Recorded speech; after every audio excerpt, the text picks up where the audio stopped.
Welcome to the last part of this marathon of this meeting. We are not machines, but we have a schedule that we have to change, but we can also go beyond the limits, biological limits, not only with the technique, but also with our hands, with the need, the wish of being together and reflect upon issues that, as the Congress goes by, we see their importance and relevance. We have been speaking very much throughout Congress about life and where it starts and where it ends. And this roundtable is dealing exactly with life, the issues of family, bioethics, what are the consequences, the implications of transhumanism in this field. I'm not going to take time from our speakers. They all have just 20 minutes each. And it's very important to respect the times in order to give space to the questions. I'm going to introduce Laura Palazzani, although she's online. Laura is doctor in bioethics and professor of philosophy of law and biolegal issues in Rome. She has been visiting researcher in the Boston College of Boston, in the King's College of London as well.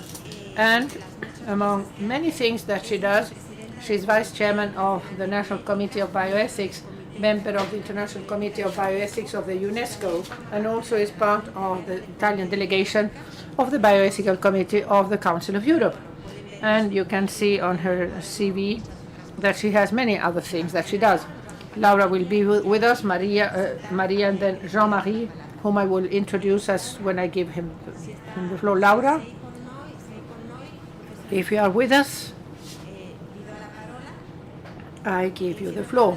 She will speak about genderless, how transhumanism allows us to overcome the limits of the body and the sexual dimorphism. Is Laura with us? Innanzitutto un grazie per questo invito. Il tema che mi è stato affidato, il titolo è Genderless e Cyborg verso la dissoluzione della differenza sessuale. Difference in sexual difference. I would like to approach this issue showing two focuses that are being developed in a parallel manner and that have certain implications that I would like to talk about. We talk about philosophy and the philosophical debate on the genderless and cyborg in order to describe the significance of those two terms within contemporary philosophy. Genderless is a term that arises in the theories and philosophies of gender. The gender philosophies do have a background, a philosophical relativistic background that sets the difference between sex, understood as natural condition, and gender, understood as a psychological condition.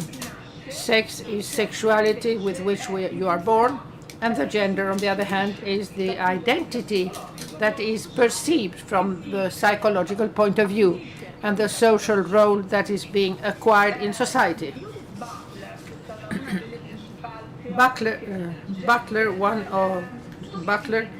of the main scholars of the gender theory, says that the correspondence, the fact that sex corresponds to the gender, the fact that an individual, a person, is born being a woman and becomes a woman at the psychosocial level, or is born as a man, as a male, and converts and is then a male at the psychosocial level, does seem to us normal. But on the other hand, according to Butler, it is just the product of the naturalization. That means we believe that it is natural, but it's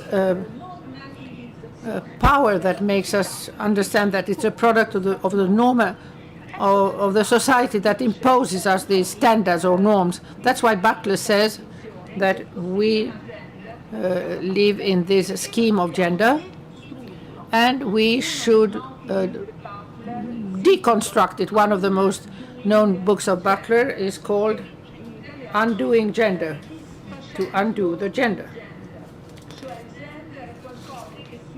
The gender is something that is made but can also be undone. It can be deconstructed.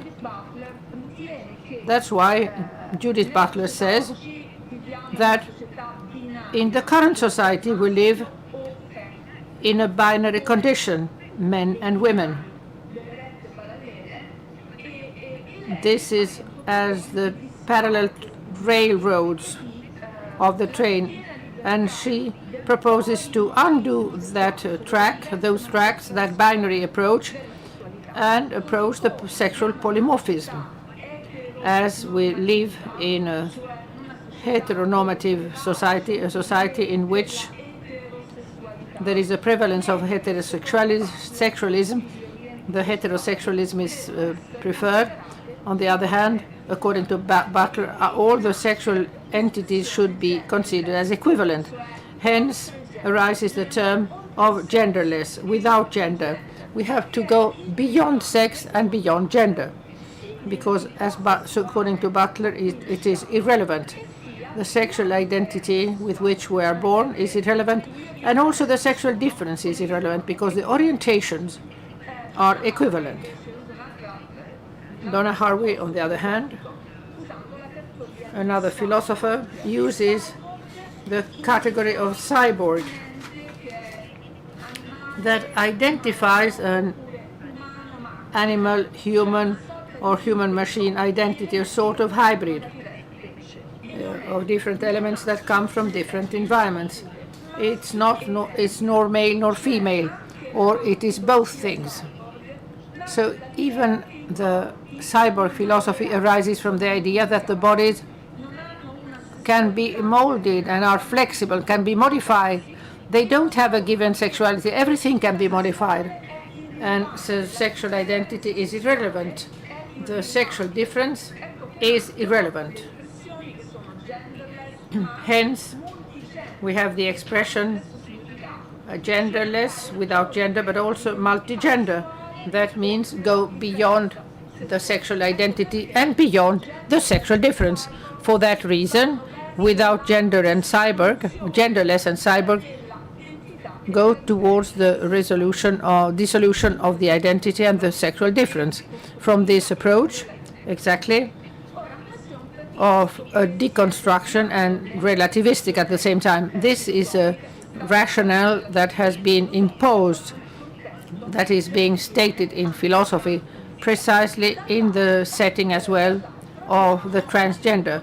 We also have, on the other hand, the development of the technologies, above all in the bioethics that deals exactly with the new technologies.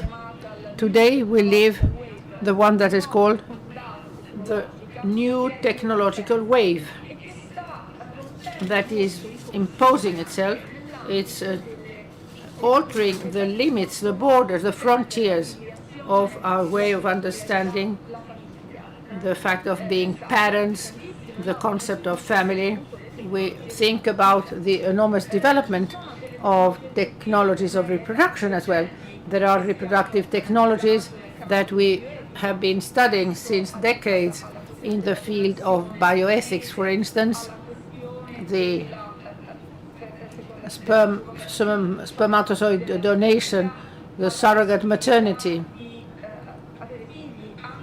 and also the possibility that a couple of the same sex has children, the possibility of delaying maternity to an advanced age even, the possibility of having children from a widow with the sperms of the husband who is dead. These are very diverse scenarios, both of the family itself, but also of the families, in plural, as some are experiencing, because we are talking about one father, two fathers of the same sex or different sex, etc. And we then have to add as well in the debate, a very current one, the new scenarios that today are being experienced with animals, but discussing very much about them. Scenarios anticipated by the so-called ectogenesis and the artificial spermatozoids. What is the ectogenesis? The possibility, technological possibility of an artificial uterus. This means that we could produce embryos through two embryos, one male and one female, and then the gestation which takes place in a sort of technological incubator from the very first moment. This idea obviously not only involves the separation between sexuality and procreation, but also between sexuality, heterosexuality and procreation, because we can imagine the scenario of a child engendered in a totally artificial way without any contact with a human being, independently of the sex, both if it's male or female, because the gestation, the pregnancy is created. There is no bond created between the embryo and the mother. This is what they call the disincarnation of maternity. Mother may exist, but far away.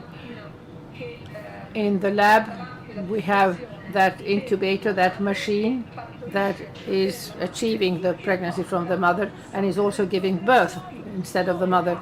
And this makes us imagine a procreation where the sexual difference obviously is not taken into account any longer.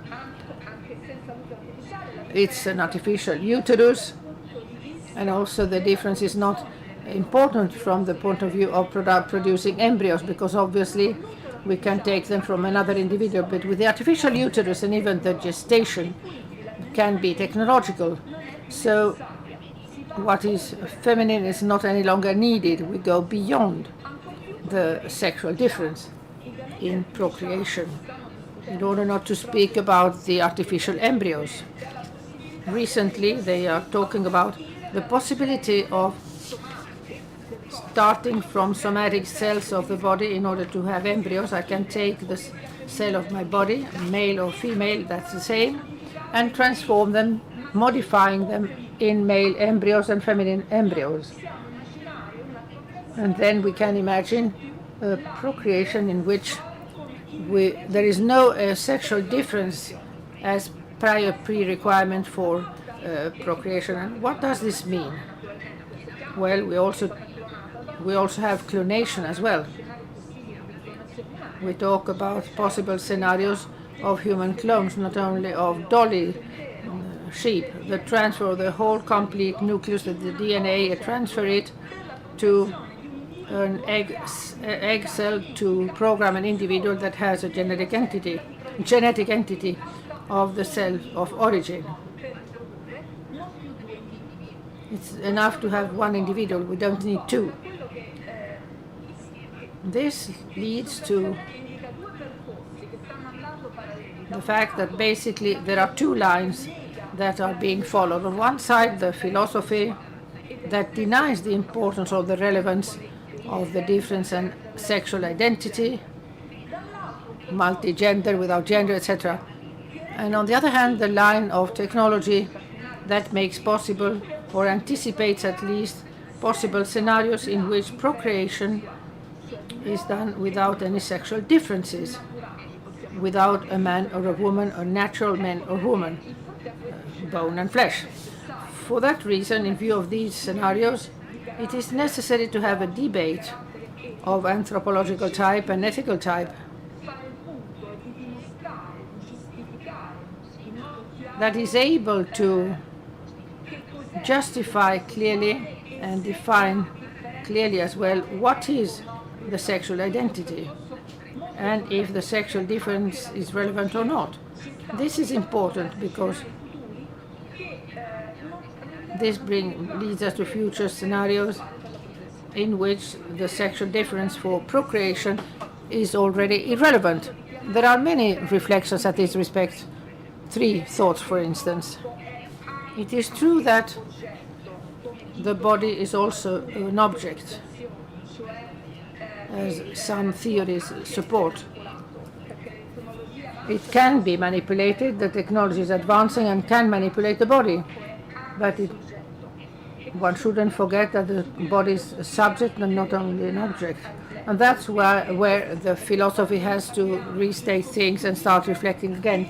Because when we talk about construct and deconstruct the gender,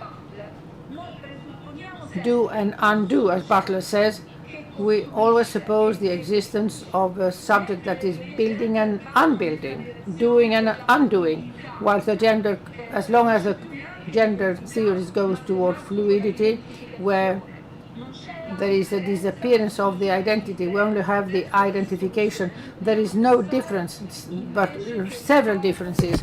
We, on the other hand, we should think that the body is a subject. We have the possibility of undo it only if we have a subject that is building or doing.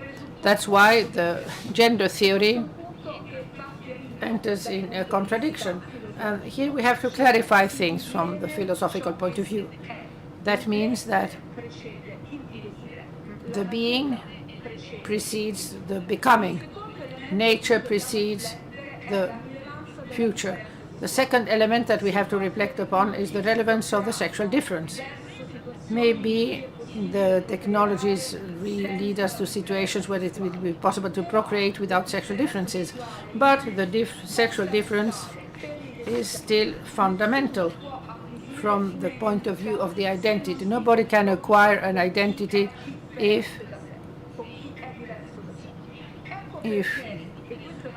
he doesn't dialogue with those who are different from him. That's why it's so important in the setting of the new technologies. We shouldn't not only think about reproduction technologies, we have to think about the goal, the aim of reproduction itself. That means the birth of a child. And we have to protect that child, both before birth, from the moment of the conception, and even after the birth, because these technologies make possible what until very short time ago was impossible. But what do they do in the ectogenesis? Can one go ahead experiencing in that setting? This would mean to put embryos and fetus at risk in order to test and try if the technology works or not.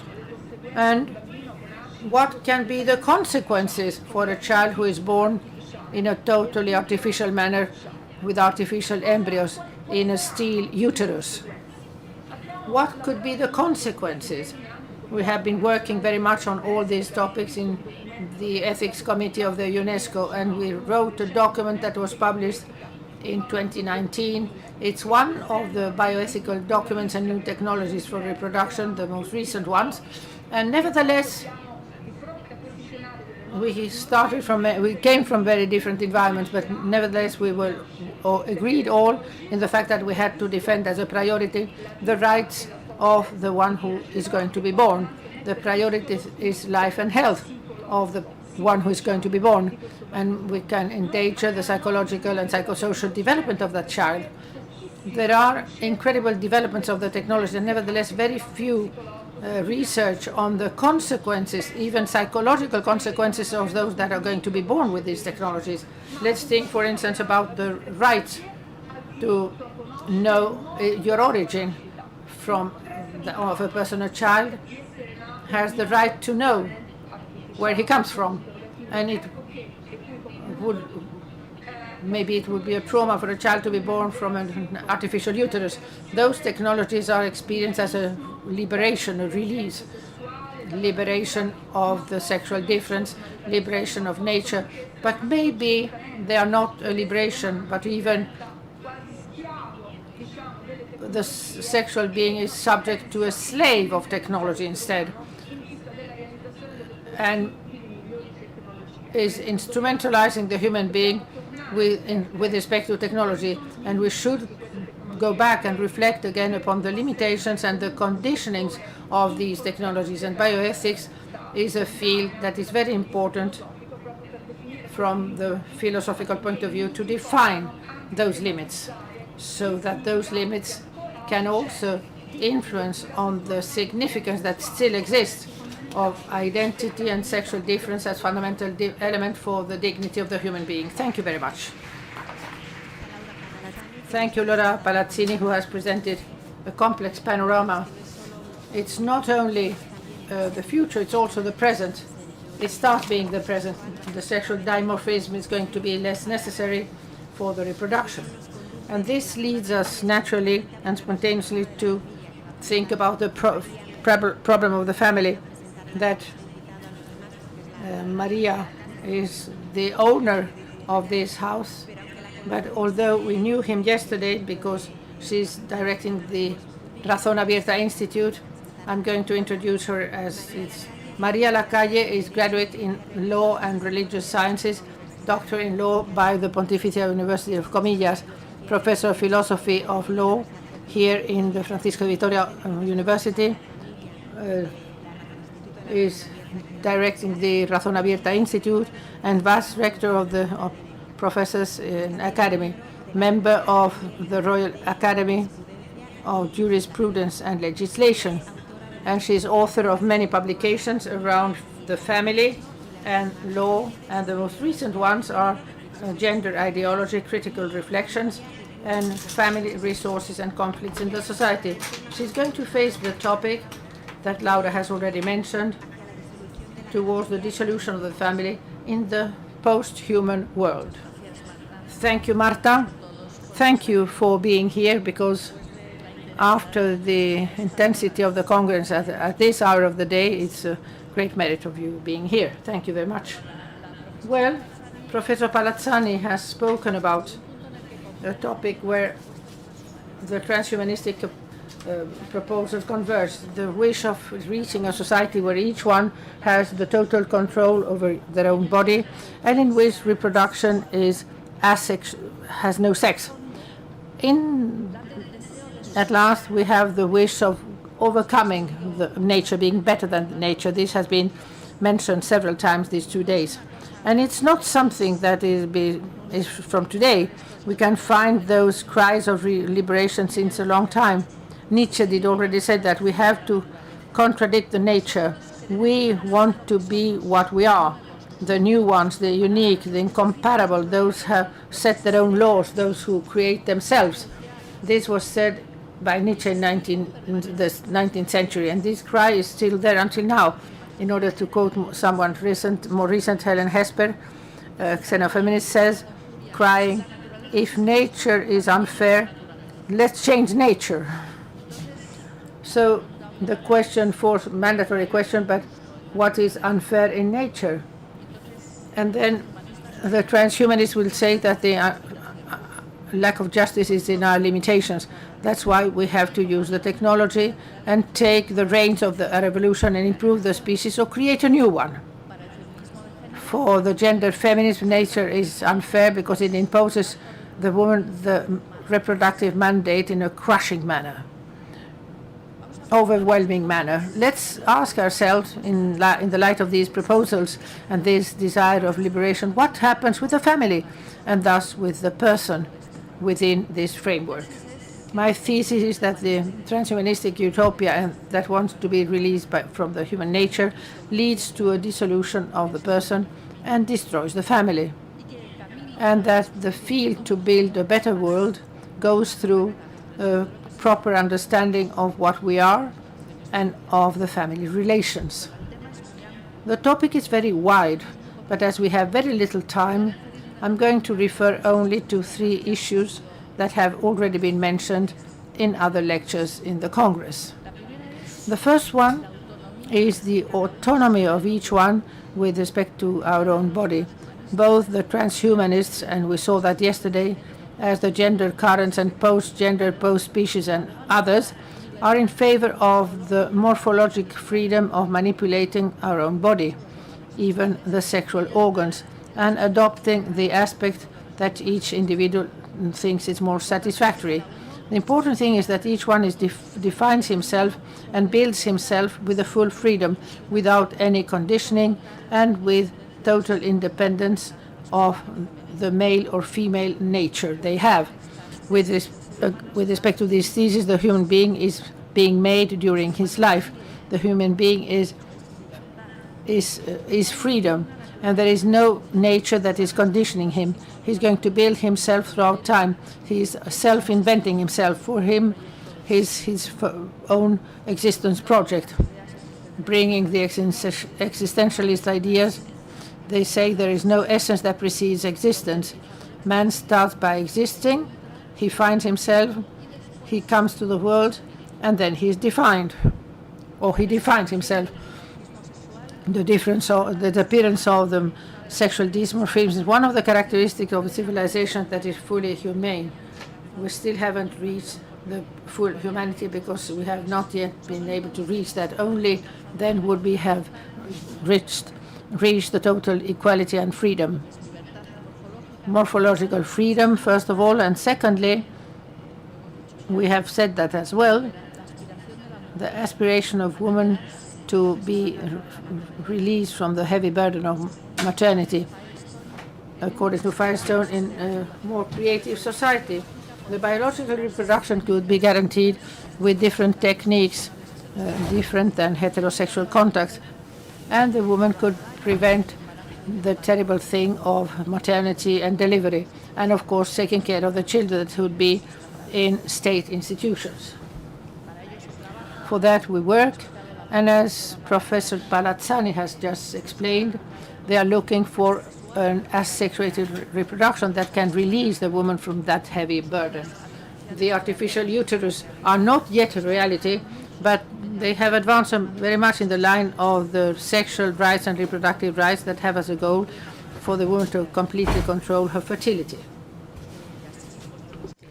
And we see that it is legal for women to eliminate the child she has conceived when she doesn't like it, or she can order a child with her own genetic material or material from a donor or a surrogate. So there's a multiple array of possibilities. And the third possibility is the concept of conceptive charity, which is, a synonym for eugenesia. Mr. Salescu, director for the Center of Practical Ethics at Oxford, considers it a moral obligation to use biotechnology to select the best children. We still haven't reached the serial production of children like we see in a brave new world, but embryo selection is a reality, and not always looking for the best for the embryo, for the child. And prenatal diagnosis is only used to eliminate children who have some defect. And as we were saying before, in some Spanish regions, no children with Down syndrome are born anymore.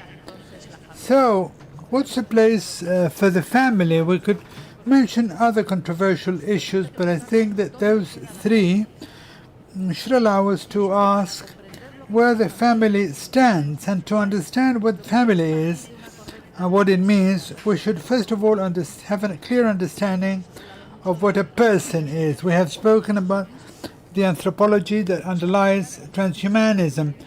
Is it a materialism or is it a spiritualism? Well, it's two currents of thought which are apparently opposed, but they stem from a single principle, which is an unfair valuation of corporality. And that prevents us from understanding what a human being is, and it prevents us from understanding the importance of the family in people's lives.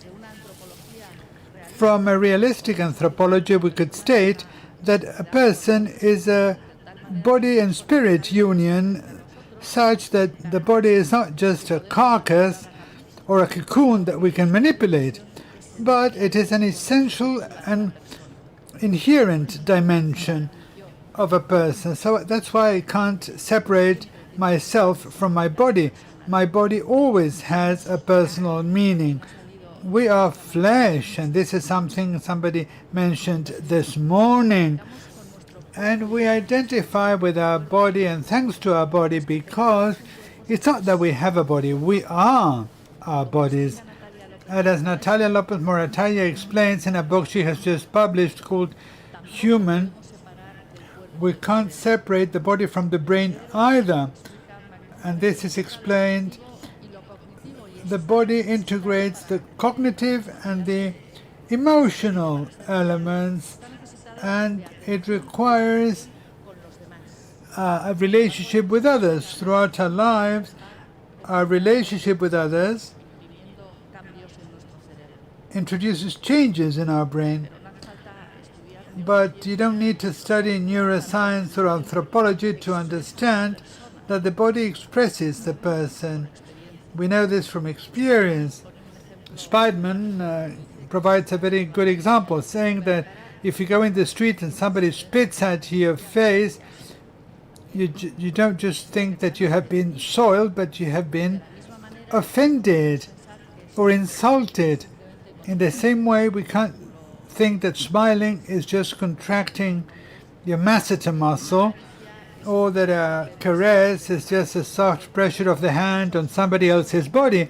They are human gestures that are pregnant with meaning because they express the person's emotions.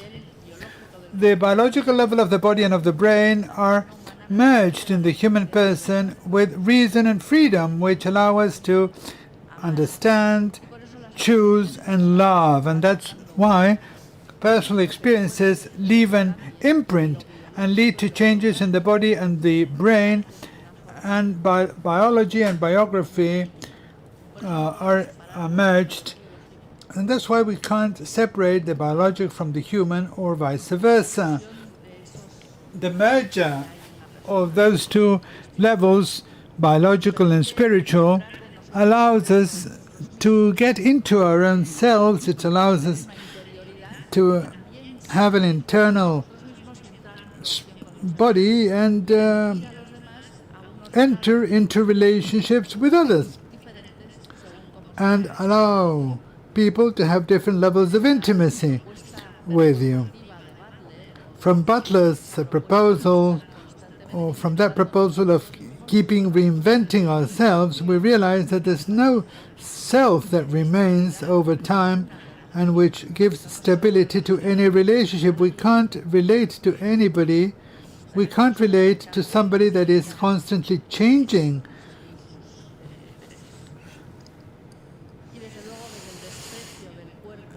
And you can't establish family relations if you feel contempt for your body, because with that body there can be no family. Starting with the spousal relationship. The spousal relationship is a flesh-based union. The foundation of that intimate communion of the spousal relation is a natural complement between the two sexes. It is a relation of complementarity between men and women, which are not invented by the lovers. It is inherent in nature, and it exists in a very profound way, such that with the free will of the spouses committing with each other for the rest of their lives, both of them become a single flesh, as the scriptures say in a very graphical expression, understanding that the word flesh doesn't mean body, but the very selves of the spouses, and also understanding that this doesn't mean a merger or a cancellation of the two individuals, and it doesn't entail an appropriation or ownership or absorption of one over the other, but it does generate a very intense communion, which is also the source of procreation and fertility. And feminists are right in that here there is a fundamental difference between men and women, because only men can be fathers and only women can be mothers. The woman has a body that can deliver babies, and the man has a body that is capable of planting that seed. And of course the lives engendered are also going to be diverse, and here we see a connection between biology and biography. The brains of the man and the woman change when they become father or mother. This is also explained by Professor Morataya in a very interesting way in her book, These are changes that occur to accompany that new life in an appropriate way. From gestation itself, the child stays with the mother, in connection with the mother, and starts maturing and gets and prepares itself for delivery. And when it is delivered, it can already establish attachment bonds with other people, because babies require to be taken care of by others, and sound has been shown to be transmitted within the uterus, and the fetus is capable of responding to auditory stimuli, and they like the voice of their mother, they recognize it, they perceive their emotions and their mood, and they feel at ease when they hear the mother's voice. Knowing this, we might ask ourselves, an artificial uterus, is that the ideal place to conceive a human being? And being a father or a mother is not just launching children to the world. It also includes educating them, bringing them up, taking care of them, help them acquire their own identity and fulfill themselves as human beings. And we've said that being a father is not the same as being a mother. Only a man can be a father and only a woman can be a mother, because that affects our being and our personal actions. We have different ways of processing knowledge, and we have different ways of reacting, and we have different ways of loving. And that complementarity between men and women, between fathers and mothers, is ideal for the education of children. Normally, we come to the world as the union of a man and a woman in love, but more and more technologies are developed, such as the ones mentioned by Professor Palazzani, that distort this first humanizing relationship. And over and above the analysis of each technology, we might wonder what underlies all of that. And the problem is that when we stop looking at the child as a gift and we start analyzing the child as a product, everything becomes distorted. When parents only want to have children if those children are perfect, the value of a person is just limited to its own characteristics. And so the selection of embryos, depending on their genetic features and genetic manipulation, may hugely distort the relationship between parents and children. First of all, because children may come to consider an intolerable intrusion the fact that parents have imposed on them certain criteria, and also because parents can become tyrants for their children. Just think of the problems entailed in leaving humanity in the hands of the current fad of parents, or were still in the hands of the interests of totalitarian governments. The characteristic of families is unconditional love. Why is it that parents love their children? Nobody in their right mind might think that we love our children because they're very intelligent and very kind. We love them because they are our children, and we don't need any other reason to love them. We nurture them and we accompany them throughout their lives, even if they have any physical or mental disorder. And then delivery is not just a biological event, it is also a social event that brings us together with other members of our family and establishes relationships with brothers, with siblings and grandparents, etc. And this responds to our own constitution. We are not capable of growing or developing ourselves without the help of others. As we were saying before, we are born in an unfinished state and we are helpless. We need all sorts of attention.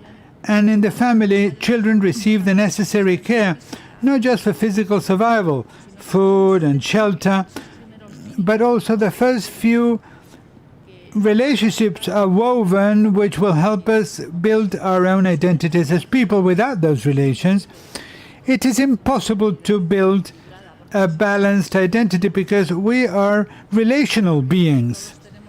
I think that we all have an experience of the impact of our family relations on our lives and on the building of our own identity, and we know that the number of siblings, even the position you occupy in your family, has an effect.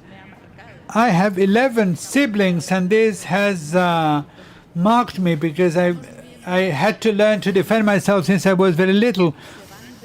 So there's relationships that leave a mark on our heart and on our brain, and that's impressive. So that our identity is the result of all those experiences, and we know that the lack of those family relations brings about uprooted people.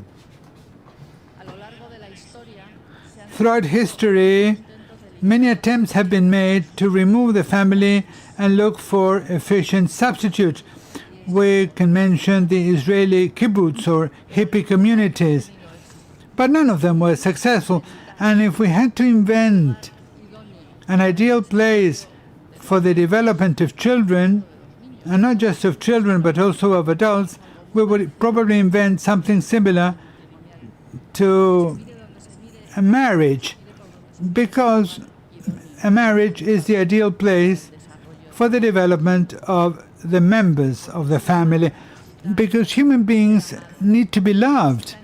They need to find a place where they feel loved and respected, and the family contributes that constitutional structure. It is never perfect, but it is the privileged place for respect and for love. It is the cell that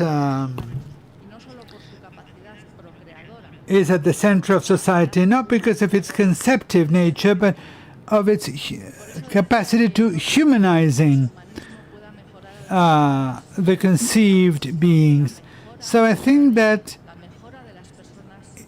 enhancement of people can only be achieved through love, and within the family you learn how to love, and family ties are the best guarantee to build a better world. Thank you.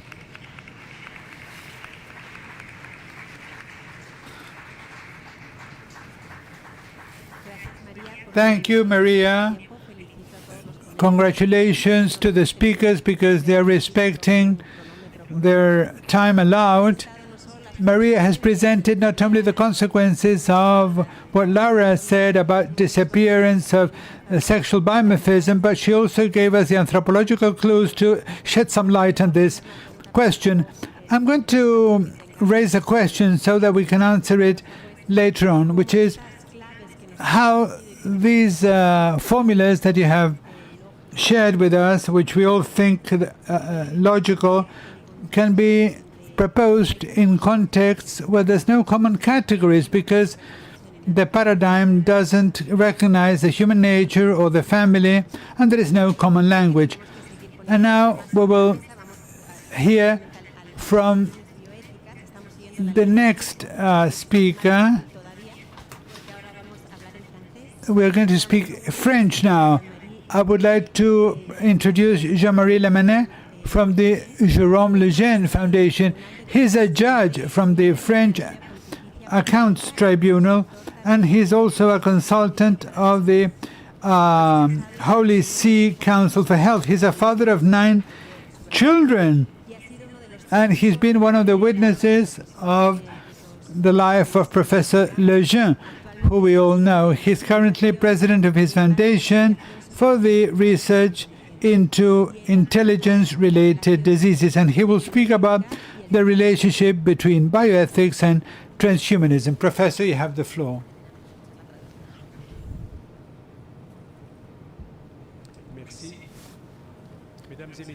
Thank you, dear friends. At the end of the first millennium, Europe was afraid that God would provoke the end of the world. But at the beginning of the second millennium, what we fear is that men may bring about the end of the world. Transhumanism and bioethics have been the two ways of reacting to this second millenarism. Indeed, at the end of the second millennium, the terms transhumanism and bioethics came about. They are contemporary terms that were practically coined at the same time. Transhumanism, as you know, was the term was coined for the first time in 1957 by Julian Huxley, who was the brother of Aldous Huxley. The term bioethics was coined in 1970, and it was coined by an oncologist 10 years after transhumanism was coined. 10 years separate the appearance of these two notions, and both of them attest to a kind of dissatisfaction with things. To take the expression of Giuseppe Catorazzi, a dissatisfaction with history. In the first part of my presentation, I will review how this dissatisfaction with history is expressed in contradictory ways in transhumanism and in bioethics. And in the second part of the presentation, we will see that transhumanism and bioethics, paradoxically, coincide in some specific aspects, unfortunately. And bioethics laws find it difficult to regulate transhumanism. And this is still a euphemism. So, how does this dissatisfaction with history, how is it perceived by transhumanism and by bioethics? Well, transhumanism is a kind of dissatisfaction of human beings. Transhumanism is dissatisfied with man. It believes that humanity is disappointing. It comes from a kind of fatigue, a kind of disappointment, a kind of complex. Why not? A kind of complex. Even is a kind of contempt for men. We're just what we are. We're just humans. We are only humans. We are no more than humans. And at the same time, transhumanism wishes to overcome our own human condition in order to reach transcendence. And this disappointment vis-à-vis humanity and the human nature has strengthened after the Second World War. For transhumanists, man is a failed experiment, an error that needs to be rectified. For transhumanists, the question is not how to defend man, but to ask oneself, why are we still defending man? It is this Prometeic shame, as Gunther Anders used to say, this Prometeic shame of men vis-à-vis techno-science and the development of technology, that is the basis of the resentment of transhumanists vis-à-vis human nature. So transhumanism is a spiritual aspiration which in a very contradictory way wishes to trust and to use material means to whet the appetite for enhancement. They will only use material means to achieve that goal. And transhumanism says that science, technology, and techniques will redeem humanity. Somebody said this morning that transhumanism wishes to help humanity evolve towards something better. And as God has been taken out of history and of the explanation of the world, this has been done by enlightened philosophers, and now what we have is a materialistic, a mathematical explanation of the world, because God has been taken out of the equation. So the enlightened philosophers have spoken about the machine man. And one of these enlightened philosophers tried to look for humanity criteria, but they couldn't find them. And since then, we have been walking down that path where nobody seems to agree. So man has lost their identity, because man is not considered a creature, but a creator of him or herself. Our thinking does not just refer to a heteronomous anthropology, but an autonomous anthropology. We define ourselves. So we have gone from being creatures to being creators, and what we do is we give birth to those who will succeed us. Darwinism allows this evolution and this mushrooming of new concepts, and man is just a link in this chain, a link of many others, a link among many others. Hence, the role given to animalism and antispeciesism. So, transhumanism just wants to enhance man, enhance man's intellectual capacities with the introduction of AI, and enhancing and increasing our reproductive force. And that is why the reproductive techniques are very important for transhumanism. And then there's eugenics, because since today we still can't increase human beings or enhance them, transhumanists allow the suppression of disabled people.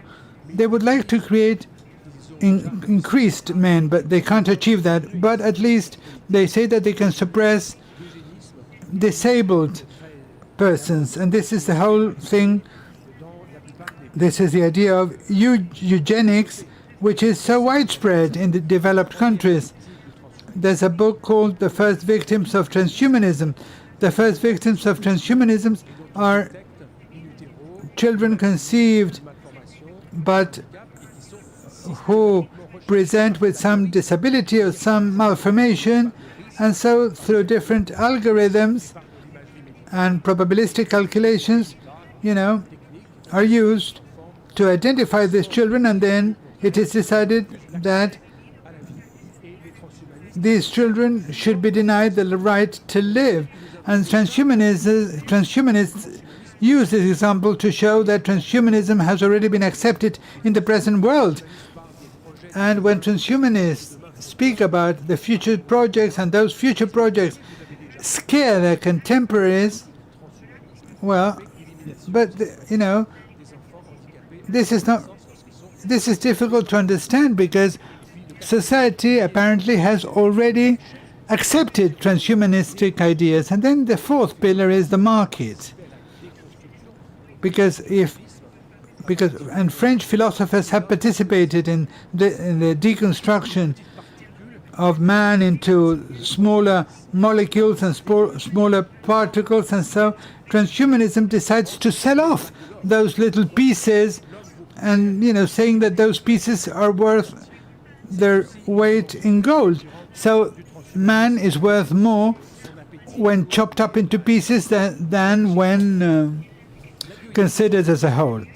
Bioethics, on its part, also expresses a dissatisfaction with technology, because a greater divide is being generated between humanism and technology, and ethical values and biological knowledge are becoming more and more opposed.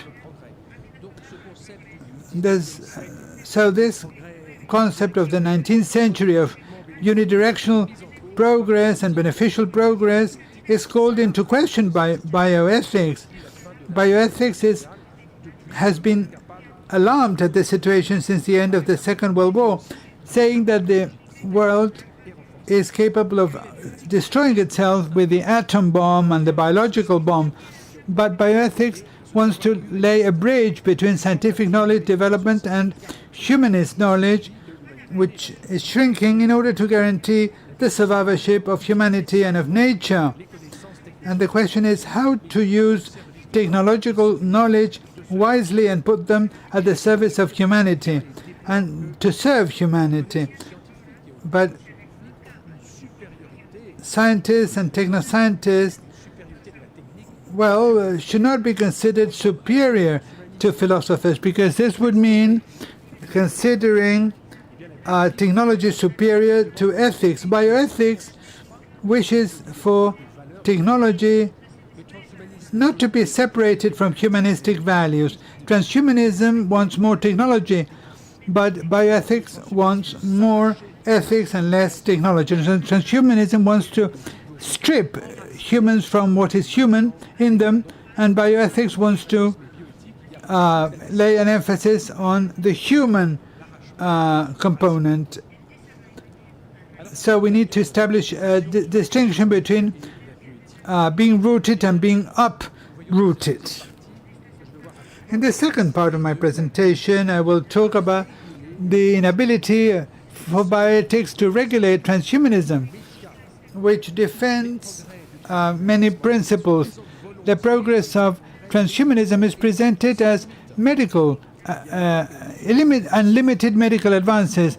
The definition of medicine has changed in the last few years. It's much broader now. It integrates physical well-being and psychological well-being of persons. We've gone from a curative medicine to an improving medicine. And in the midst of the improvements that can be given, we have the whole varied techniques of procreation, diagnosis, the embryonic selection, different manipulations, cell and genetic manipulations on the human in vitro embryo. We have to be aware that those practices form the field of experimentation that is privileged and specific of transhumanism, the most accessible and convincing for the human opinion, for the public opinion. The discourse of the transhumanism is applied constantly on the new transgressions in biological terms, and they are presented and authorized by the ethics committee and the legislators on behalf of medicine, and this is a Felicia. The example of this quite self-explanatory. When the transhumanists fear the public opinion, saying tomorrow the robots are going to kill you, the machines are going to decide in your place. We are making all the people tomorrow fearful, but it's today that we have to be afraid and not tomorrow. Transhumanism is renouncing to mastering the technique. By definition, the transhumanism doesn't want to put any limits to the technique. The technique is nourished from its own performance. The technique is not neutral, and that's where we have to reread. French sociologist Jacques Ellul, that you probably know, is sociologist, and who shows very well, we always say that the technique is neutral and everything depends on the use we make out of it. Certain techniques are not neutral. Medicamentally assisted procreation are not neutral techniques, and these techniques modify the attitude of man. The technical tools are not any longer tools that allow the man to help him, but they change him. And the technique has become an autonomous procedure that the man is subject to, and that is transforming him. So we sometimes reach situations, we hear slogans during the debates and laws on bioethics that are presented as medical slogans, but that have nothing medical in it. I've heard in France the biomedical ethics discussion to prohibit why prohibit human cloning is to kill medicine. Always, if we don't make research on human embryos, we are neglecting the sufferance of the diseased person. If the search of human embryos was going to cure all the diseases, in research on human embryos that exists in 30 years has not cured anyone. So those slogans are not the good ones. Clearly, this is not the man that is in need. The technique, rather, is not serving man. Man is serving the technique. The technique doesn't serve medicine. It's the technique that needs medicine. I have developed this issue once again in my book on the first victims of transhumanism. The election of to develop some tests is a choice that is only based on economic reason. That's why we have used this technique, and it had been implemented on the market. So it is necessary to ask bioethics to try to fight against transhumanism. But today we have to see that in the different laws or the different codes of the committees of ethics, it has given that power to somebody else. It's being subject to the legal positivism of the rule of law. It always presupposes the equality of access of all to progress. It gives privilege to the inequalities because we start by accepting the inequality, and as these inequalities pass in the law, this is the reason why I finish by saying that we have to reinforce, to strengthen today the studies, the teaching on bioethics that is nowadays unable to oppose to transhumanism. And I remind you the sentence of Jérôme Lejeune that summarizes everything that I have just said. He said, there is no technical solution to the madness of men. And there was another sentence as well to say the same. Technique is cumulative, but wisdom is not. That's the reason why we have to give the philosophy all its room, and we have to be able to oppose with efficiency to the transhumanism, which is not the case nor in the Committee of Ethics nor in the law. I thank you very much for your attention.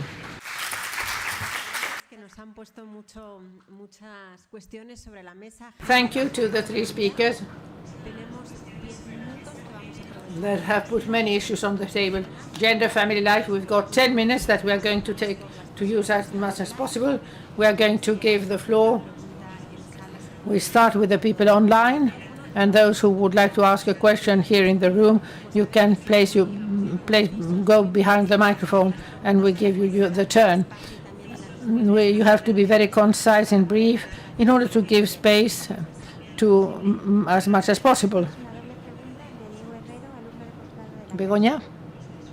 This is a double question from Diego Herrero, postgrad graduate student. One question for Dr. Parazzani. He says it's surrogate maternity at present the beginning, or what Dr. Parazzani comments as artificial utero. And for Maria Lacalle, do you think that values and ideas about the family, the person, the body as a subject and not as an object are already lost and have less room in the current society? Is transhumanism a lost battle before even facing it? How to defend today the fact that being a father is not a right in front of a society where everything is done more as a merchandise? I don't know if Professor Parazzani. Yes. Thank you. Thank you. Yes, in fact, the response could be the following. Well, there is a relation between surrogate maternity and artificial uterus. Both modalities arise from the idea of wanting independent procreation, independently of the body.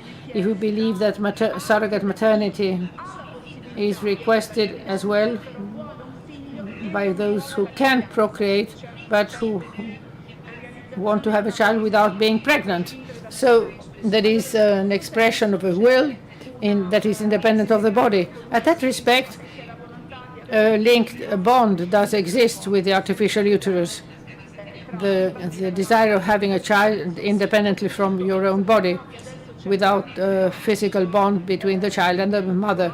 At present, there is a huge debate that we all know with respect to the common marketing of surrogate maternity. You have to pay for it.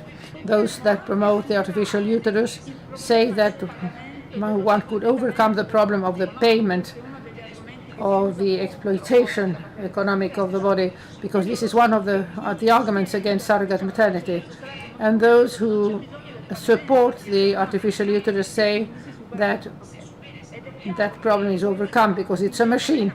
It's not necessary to pay for a body. And this vision makes exactly of wanting to have the technology without ethics, as we have already listened in the previous presentations. Ethics only with regards to the progress of technology, and not a technique that limits technology. An ethics that limits technology. The limitation of the technology would be meaningful only as a protection for those who are born without a maternal body. In order to answer the other question, it is true that that is hard for the family now, but of course that I have hope. And I have hope because I think that in the depth of our hearts, human beings, there is an aspiration to be loved and to be loved with a true love. And there are arguments to defend that. Yes, of many kinds. Anthropological sciences do support more and more all this. We have seen how in the book of Professor gives many neurobiological data that support that conception of men being a sociological entity. Do we have arguments? The problem is that somebody has reached a conviction and hasn't reached based on arguments. It's very difficult to convince them based on arguments. And this connects with what you said before. So what is the path, in my opinion? Well, the path is beauty. We have to be able to convey the beauty of being a man or a woman, the beauty of the human love, sexuality, the beauty of the family. This is one path. Maybe it is a slow one, but I trust in it. I don't see, but there is somebody behind the microphone. Yes. Hello. Thank you very much for the presenters. My question is for Professor Lacalle. You said that the family is the essential unit between a man and a woman. I would like to know, what do you think about other types of families that are made by two men or two women and that also deserve to be recognized and acknowledged? As you said at the end of your lecture, the love as a principle should prevail in the constitution of families over other principles of naturalistic or essentialist type, that of a nature that is not strictly normative. The end. Can you repeat the end, please? Said the speaker. Maybe love should be as principle that prevails instead of the naturalistic principle or the essentialist principle that have a love of a nature that is not normative, a standard. What I have defended is a family of a marriage type, understanding marriage as the binding between a man and a woman within a bond that is the one that is apt for generating children. It is obvious that between two men or two women there are no children born, but yes, between one man and a woman, we can wonder why the right regulates the marriage and not other relations that are very important for human beings, as for instance friendship. Friendship is very important for human beings, and nevertheless it's not regulated by law. But the law is interested by this relationship because it's a place that is apt for procreation. It is true that recently in practically all Western countries they have compared the union of two persons of the same sex to marriage. But this is object for discussion, and not due to an issue of discrimination, but thinking about what is marriage, and if the union of two people can have a room within that institution. I think that the binding of two persons can have other legal forms for protection, but it's not included within the marriage. That is exactly the institution that is aimed or guided to the protection of the mother and the mother and children. It's not to discriminate persons. In this whole discourse, we can't see it from a perspective of discrimination, but just of the perspective of the ideological proposal that is put forward. So persons, of course, the full respect in the world and always and all the understanding in the world as well. But one thing is the free choice of people that can do with their life what they want, and another thing is the ideological proposal that tries to be imposed as if it were natural. It is 5 o'clock, but I have here Amena. We give room for one or two more questions. Please.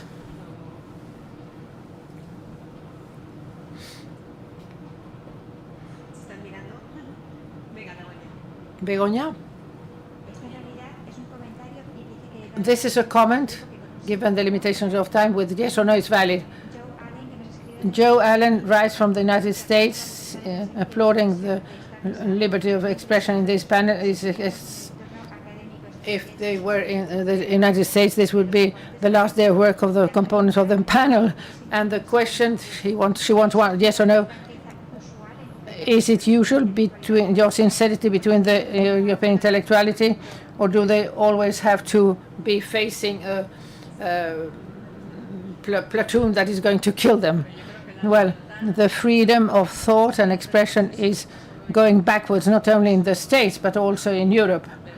But we still have spaces for freedom, and I believe that a university that is the house where we look for truth, if there is no diversity, debate, etc., we have to close and dedicate to something else. Jean-Marie, Laura Palazzani. Well, I can say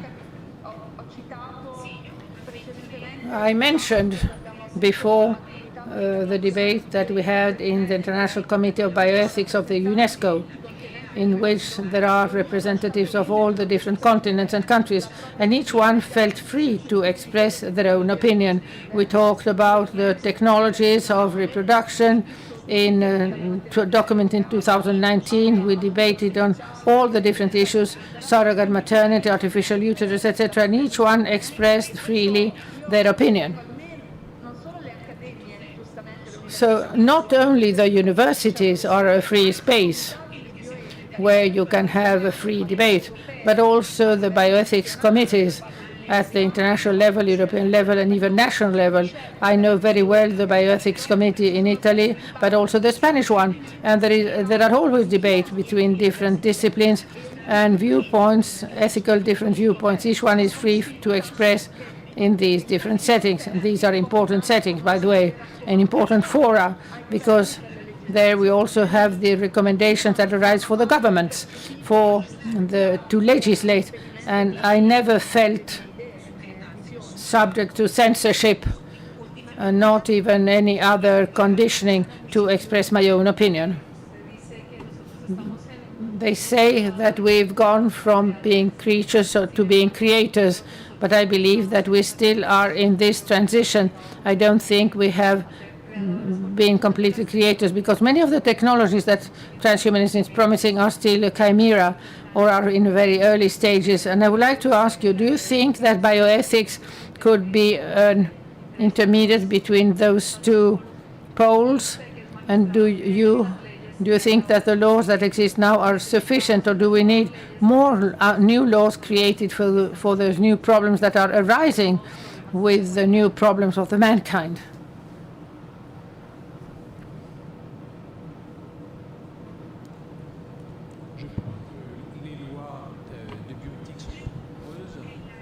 Well, I think that the bioethical laws are too numerous, and that the bioethics committees are too numerous as well. There should be fewer laws, fewer bioethics committees, and more respect for very simple principles. But we've reached so far and so rapidly in the transgressive techniques without anybody opposing, really. The discourse of the church is quite confined between the walls of the church. It's nearly too late to go back.